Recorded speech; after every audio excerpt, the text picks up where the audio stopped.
పూడ్చిపెట్టిన దేహం అందంట. చీ పాడు పురుగులు తిని తిని ఎముకల గూడును మిగిల్చాయి, దీనికన్నా కాల్చినా బాగుండేది అని. నిప్పుల్లో కాల్చిన దేహం అందంట. ఎక్కడ సగం కాలి మిగిలిపోతానో అని కిరోసిను, పెట్రోలు, డీజిలు కంపు వాసన వచ్చే టైర్లతో కాలుస్తూ బూడిద అయ్యేదాకా కర్రతో అటు ఇటు కదిలించి బూడిదయ్యాక వదిలేసి వెళ్ళిపోతారు. చివరికి ఏం మిగిలింది? బూడిద. దీనికన్నా పూడ్చినా బాగుండు అని అందంట. ప్రాణం ఎప్పుడు పోయిందో తెలియని దేహం అందంట.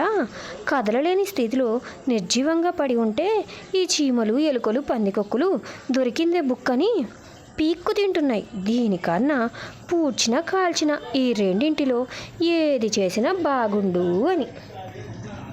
ఇలాగే మన జీవితంలో అలా జరిగితే బాగుండు, ఇలా జరిగితే బాగుండు అని అనుకుంటాం. కానీ ఏది ఎప్పుడు ఎలా జరగాలో తలరాతలో ముందే నిర్ణయించబడి ఉంటుంది. చేతిలో లేని దాని గురించి ఎక్కువగా ఆలోచించడం అనవసరం కదా.